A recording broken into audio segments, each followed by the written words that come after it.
Hey, Nick here. I'm gonna fix this tubing that was on this car. Now, some yokel who didn't know what they were doing and didn't care, except when they got the paycheck from the customer, put brake lines on this car. They made them. They didn't order them. And I've replaced all of them so far because they're all bad. For example, this is what they look like, the flares.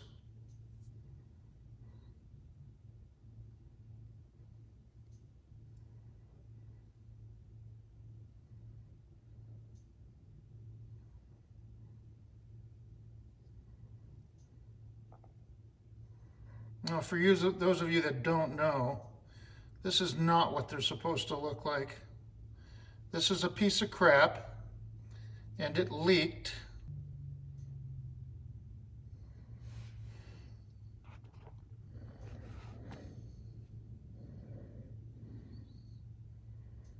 It's got no lip. See, look at, there's no lip on that side right there. See? Sorry.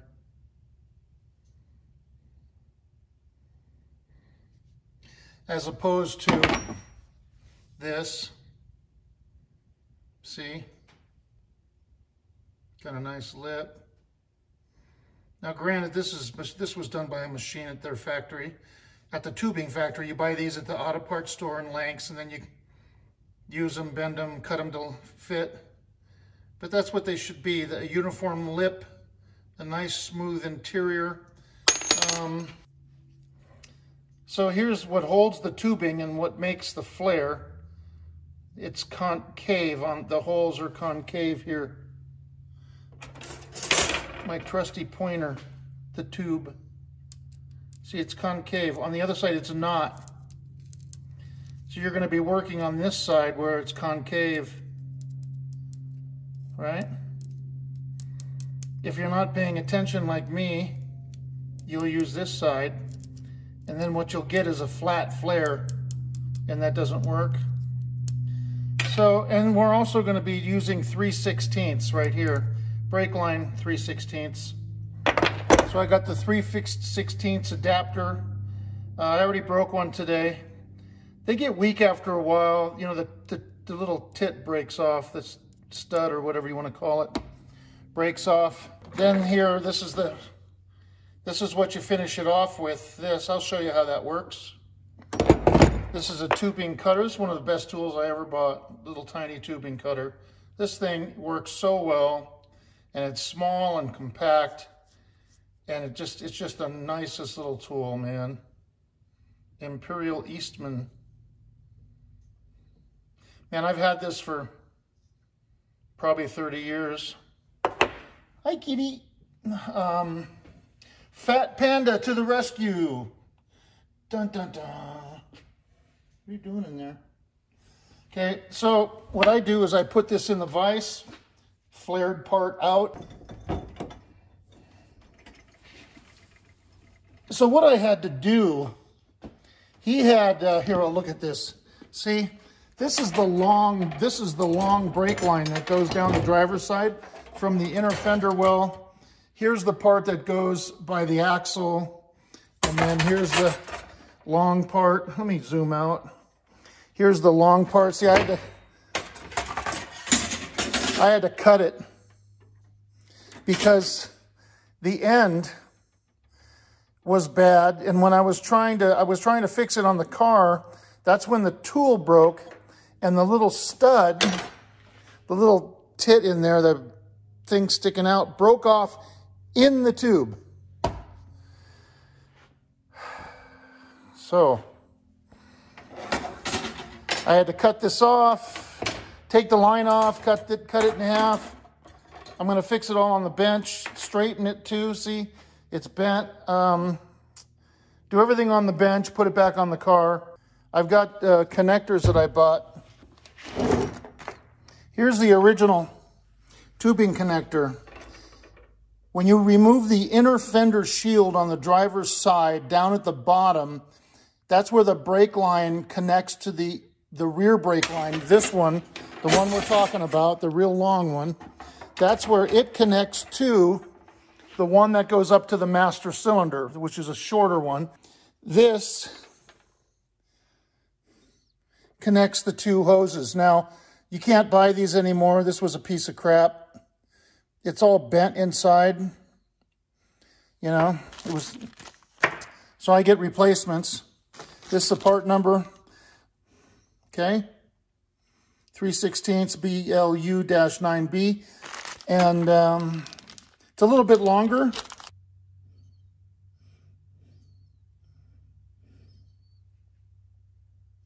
Anyway, so back to making a flare. I'm going to take this out of here for now. Move my tripod. I'm going to straighten this. So what I do, I got brass jaws. So I just kind of, not too hard, but this tube was pretty bad. They bent the crap out of it. So I'm turning it around, you know, giving it a snug, going around all the way. See? Nice and straight.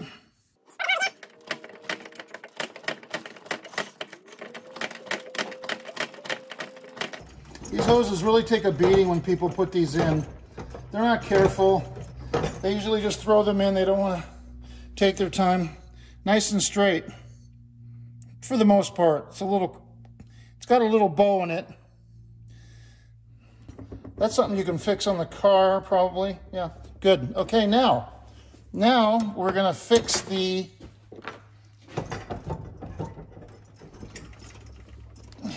flared part out. When you cut them, look what it does to the end. It flattens it. It brings the metal in. The cutter does. The tube cutter brings the metal in. It's kind of burred. Kind of closes it off a little bit because it's cutting it from the outside in. So what I do is I take it on the wire wheel and the directions say that you need to chamfer it as well on the edges. So what I do, I just gently on the buffing wheel, gently. Much better. See, it opens it up. Gets that slag off of there. Much better. And then I do the edge. Because it says chamfer the edges. Which means just deburr them, you know. Just kind of put an edge on them. But this does a very good job doing that. Okay. See how nice that is?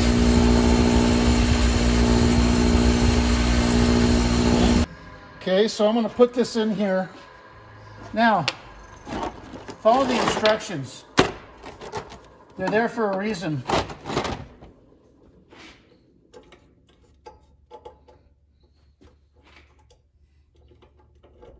It's easy to make these.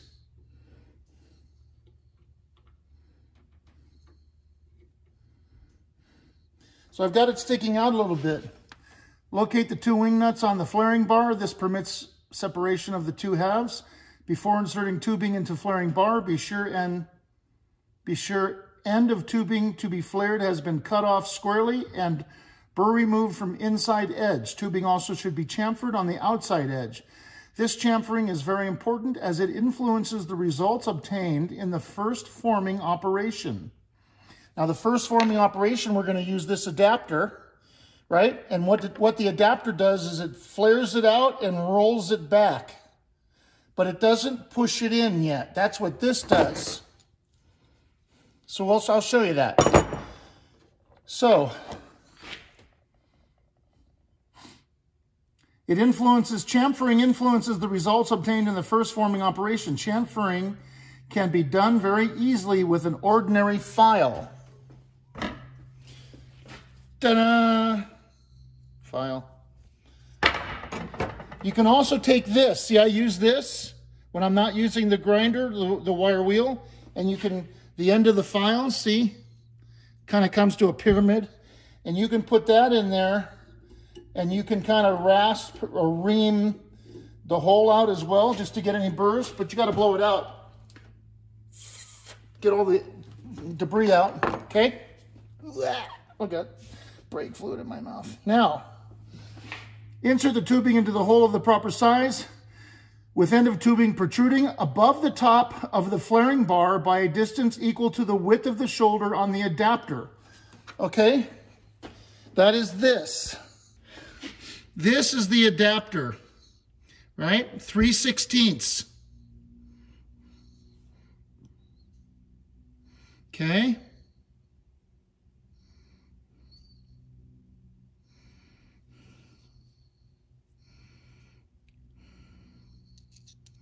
This is the shoulder, this part that sticks out. Okay, see the shoulder?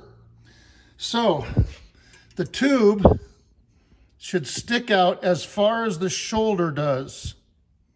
So is that right?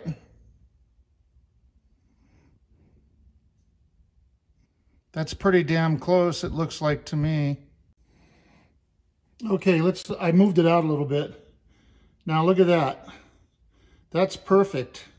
It's exactly the same height as the shoulder of the adapter, right?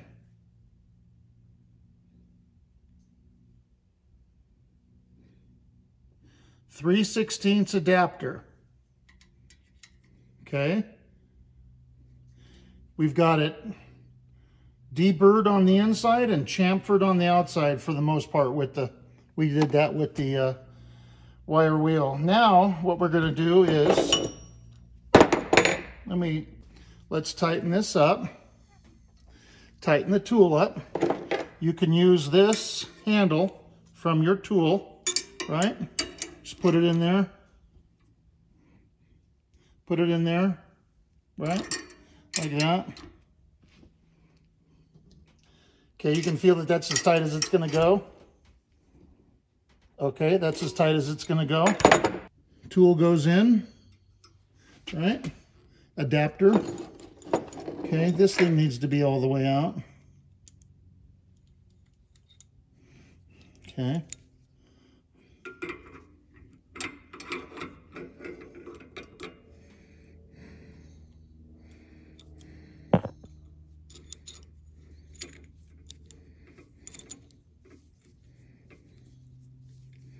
Now you want to make sure this thing is on straight.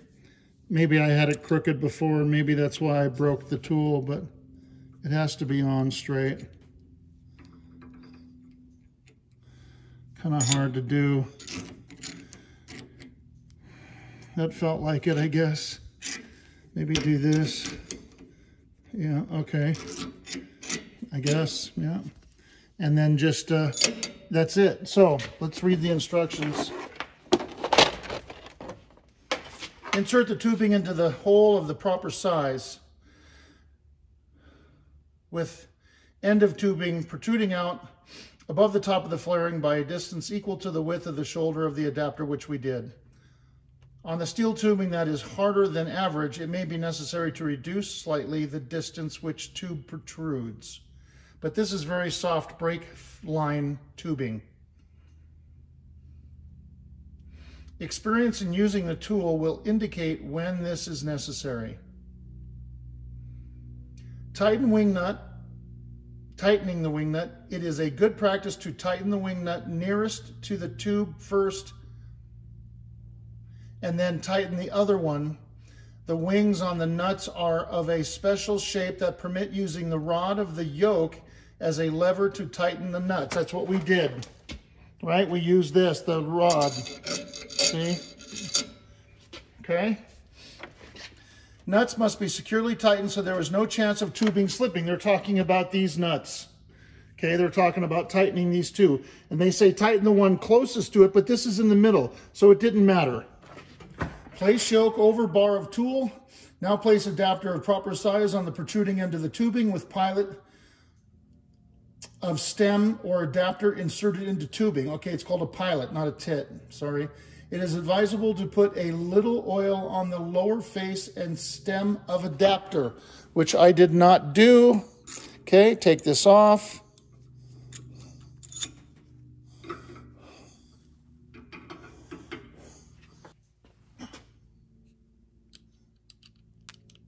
Okay, little oil.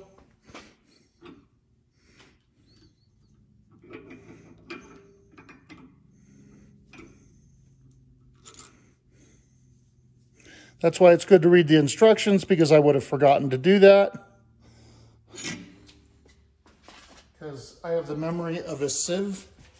So, okay. So now, let's do that again. Got it. Hopefully it's straight. Okay.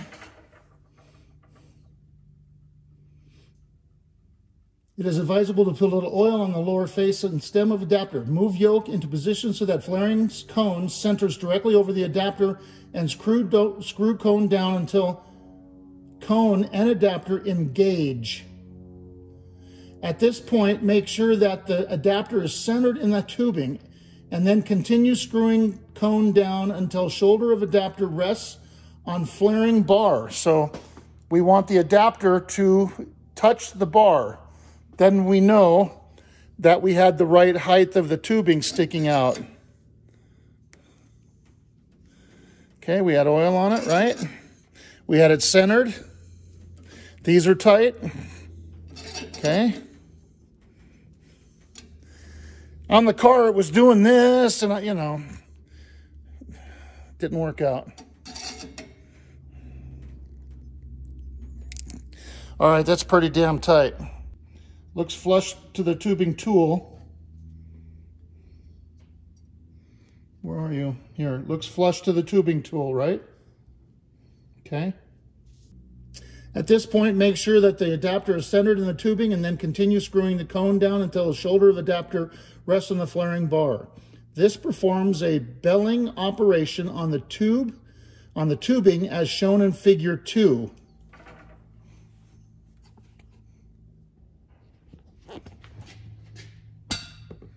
Figure 2. So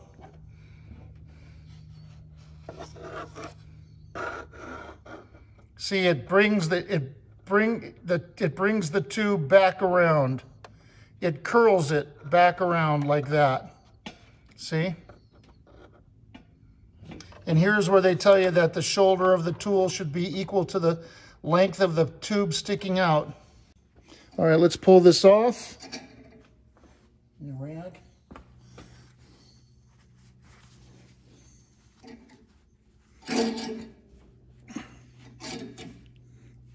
Okay.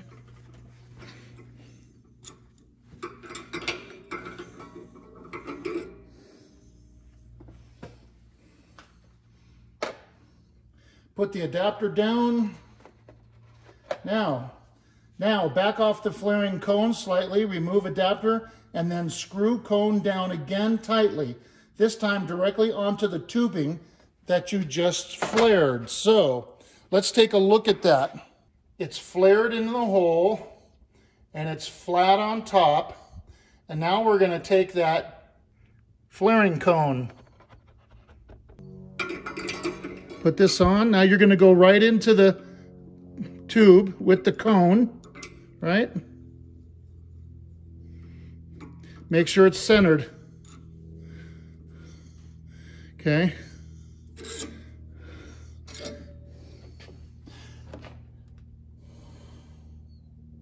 Then screw cone down again tightly, this time directly onto the tubing. This holds the tubing back, this folds the tubing back on itself, as shown in figure 3, forming an accurate 45-degree double flare. See, it brings it back around, so you have a perfect flared cone inside, see? So let's back this, oh, we gotta tighten it down. We haven't done that yet because it's too busy reading the instructions. Okay, nice and tight. Yeah. Okay.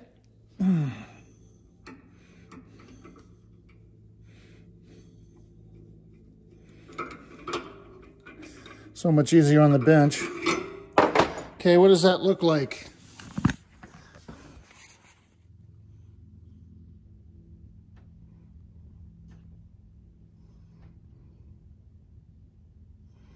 Looks pretty snazzy.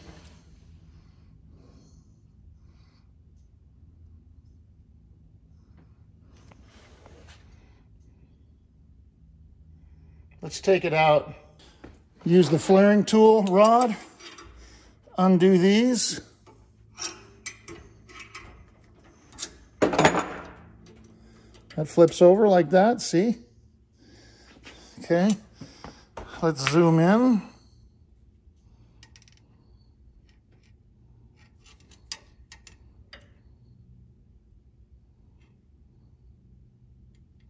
Looks like there's a little burr in there.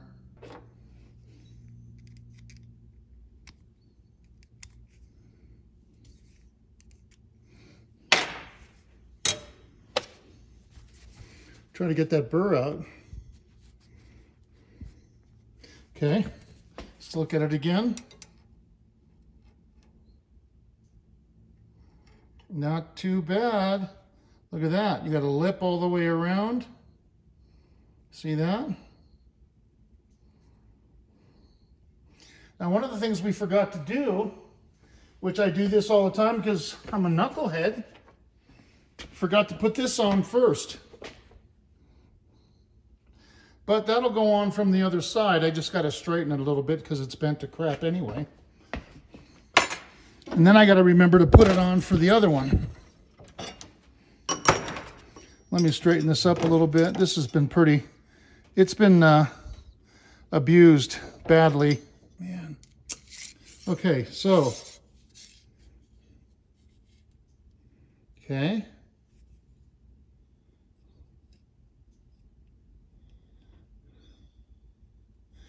What matters is how it's in there, mostly. I mean, this matters too, but look at, that's a really nice flare.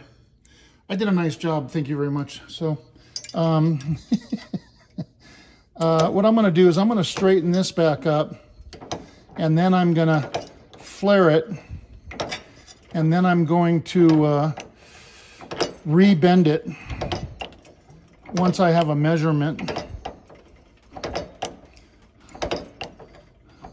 Okay, pretty straight. So that's how you do it. All right, so whoops, hate it when that happens.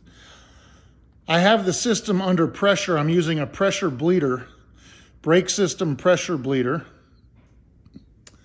And I have it under pressure.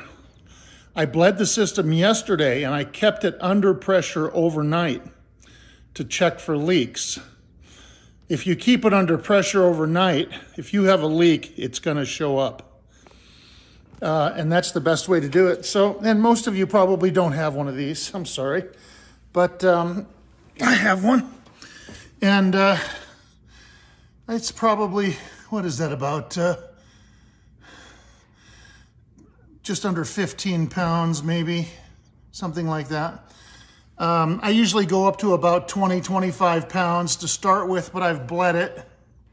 And it's, you know, as you bleed it, it loses pressure. Anyway, checking for leaks. Okay, you always, when you check for leaks, you always use your finger. You dry everything off first. Every fitting has to be spotlessly dry. I wipe them off, I blow them off with air, and they're spotlessly dry. And then I come back later, and if there's any fluid at all, you know it's leaking. No fluid, okay.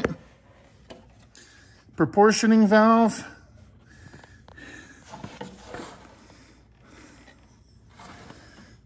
Nothing.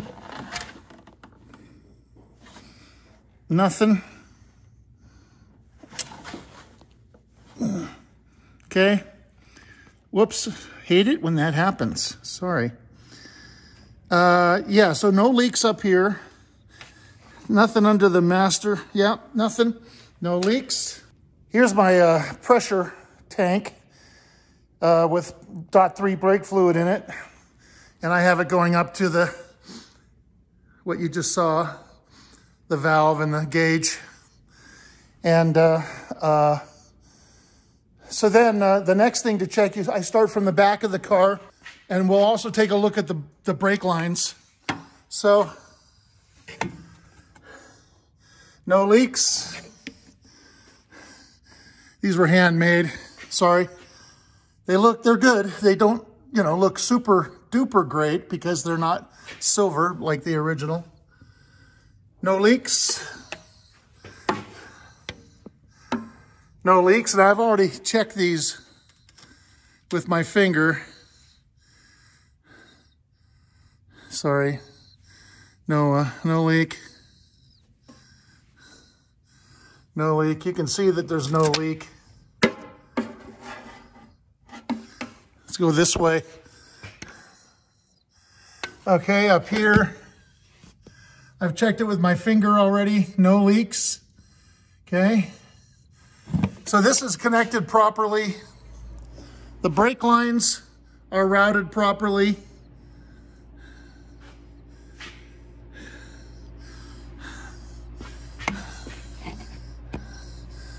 I had to cut this line. This is the long line that goes all the way to the front. I had to cut it in 2 places because it was really in bad shape. And you can't buy them new. So I had to make it work. No leak. No leak. Okay, I've got it routed properly. I added those brackets, by the way. I added this bracket and I added this bracket because the line was not bent properly and there was nothing to hold it to the car. So I added those. Other than that, it's bent properly down here. Goes under the retaining plate, which was missing. And then it goes forward. So you've got 2 retaining brackets here. This one and that one. And I had to cut it there. You saw that one on the bench when I had it cut. No leaks. Sorry. Goes all the way forward. Wow, that's wet. Oh, okay, so here.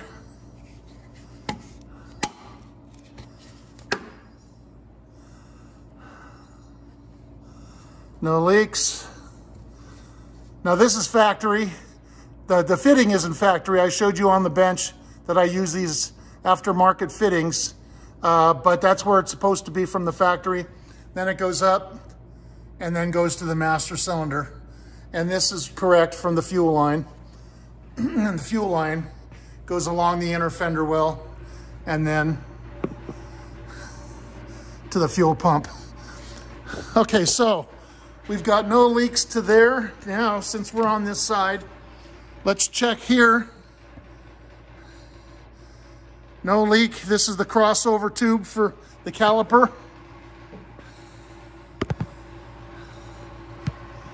No leak there. You want to check both the upper and lower gasket on the flex line where it bolts to the caliper. And there's no leaks. I can see it's not leaking. I felt it with my finger.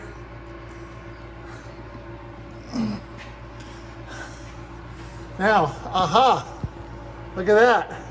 See the drip coming off of it? Right there, that's leaking. And,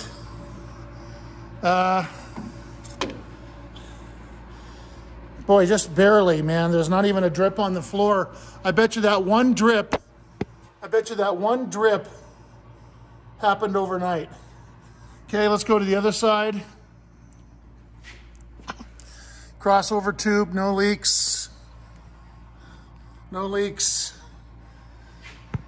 Copper washers, top and bottom. No leaks. I don't see any fluid coming off. Yep, oop, right there. Look at that. What's that coming from? Where is that coming from?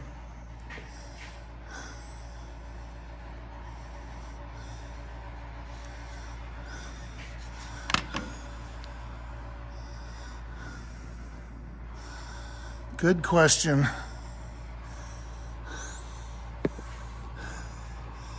I bet you that's coming from the bleeder. When I had the bleeder open, it came down, and again, there's no drips on the floor. But the other side, I didn't look at that. Nothing on this side. Huh.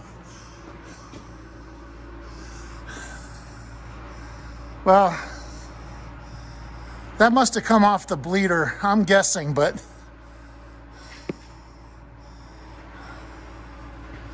because it's got nowhere else to go if it drips down. And it's on this side. And there's the bleeder, and the bleeder's wet. Okay. Okay, last but not least, this is not leaking.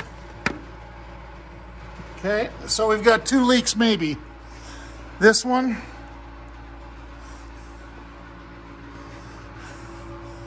And that one, and I bet you it's just not tight. Now, I've already tried tightening that once. I tightened that last night, and that's a new brake line and a new flex line. That's not something someone made. Anyway, I'll work on that.